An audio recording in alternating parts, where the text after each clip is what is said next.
Okay, now with part two here, our couple has taken in a baby iguana, and this can also apply to a young iguana, that they took in. It came with a cage, but there's many problems with the cage and setup, and we need to fix those problems right away. So let's get to it. Okay, so our couple looked through their choices of safe substrates to use after cleaning out that nasty old dangerous substrate, and they went ahead and wanted to go with newspaper because it's quick and easy and cheap to do. So here's our little baby on his new substrate. Now we also need to address the lighting and the metal sticking up at the top of the screening. Now we use 3 different wattage bulbs to try to figure out what the basking temperatures would be based on watts and distance above the basking spot, and this will let us know which mega ray light we need and also which halogen bulb that we need, or a combination of both, to get the right basking spot at the distance. Now we went to a hardware store and we bought some wood trim to go over that metal screening to protect our baby, but this was pine wood as well, so while we were there we got some water-based primer and paint so that we can paint these and protect him. Also, while we were there, we looked at fluorescent tube lighting, and you can see here there's 3500K, 5000K, and then also they go up to 6500K. Now for our use, we want the 5000K to give a nice bluish color to our tank, but not too blue and not too red. It's the perfect one to use for reptiles. So to save money, we went ahead and used his old fixture and put 2 new 5000K fluorescent bulbs in it, and this will help him to see better while saving our couple some money. Now while you're there, you can also pick up silver dome lights. They call them brooder lights, and they cost a lot less than they do in pet stores. And you can look at other fluorescent fixtures. Now we're reusing his old 2-foot long fixture, but that cage is a lot longer than 2 feet. So later on they're going to want to upgrade to some new fixtures. Now if you look on the back, this one has a magnetic ballast, and it's only going to put out so much light.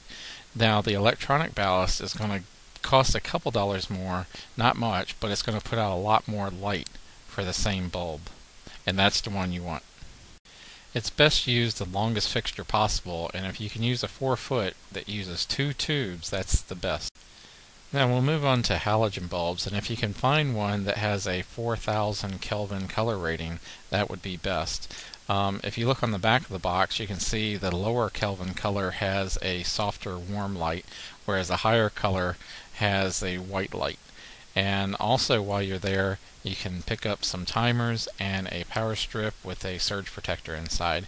If you can't find these bulbs there, then you can always go to reptileuv.com and they have the bulbs you need.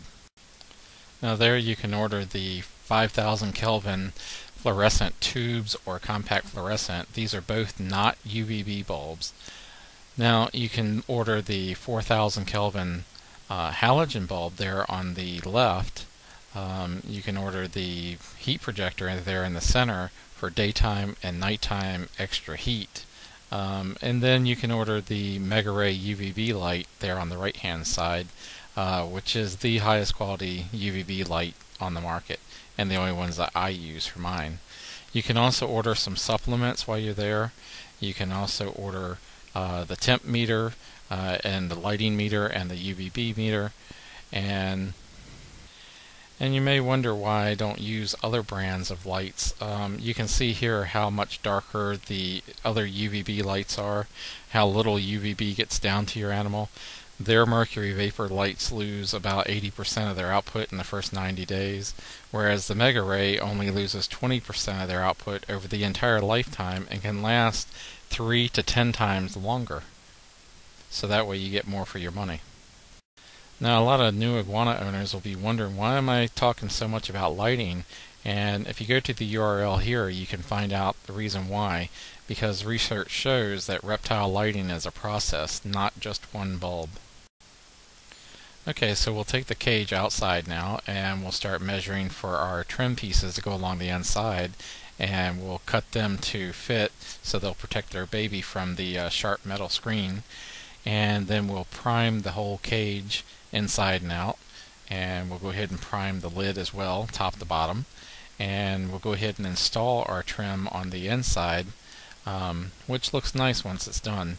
And as you can see, we're protecting the little baby from all of the metal screening edges. Now, once we got the cage primed and painted, we'll go ahead and combine all of our lights together and our Mega Ray combo lighting with the heat projector for nighttime heat. And we'll go ahead and put the cage back in the house after it's dry and put the lights on top, and you can see the combination lighting here. Our little baby is in the bathtub getting his bath, kind of soaking, wondering what we're doing. But he's going to get a really big surprise here in a minute when he sees his new cage, and boy is he going to love it. Okay, so we'll take a quick look back at his dark, depressing cage the way it used to be, and now he's got 21st century reptile lighting, the Mega Ray combination lighting. You can see it's a huge improvement, and now he can see indoors as well as he does outdoors, just like my iguanas. So we didn't have to break the bank, we just had to spend a little money, buy the right materials and the right things, and you can see how much happier he is. And now he has the combination lighting. He can have UVB basking spot or a regular basking spot. He can photo regulate, he can thermo regulate, he can get everything he needs to be a healthy, happy iguana and grow really big. Okay, so you can see on this completed habitat, we still need to add in a hide box. Some of his perches we need to make a little bit bigger so that he can bask on them easier. And we need to add in some either fake plants or real plants, whatever you feel comfortable using and that are safe for use within iguana. But we're getting there, and you can see in this video how just making changes a little bit every now and then when you can afford to makes a really big difference for them. Thanks for watching.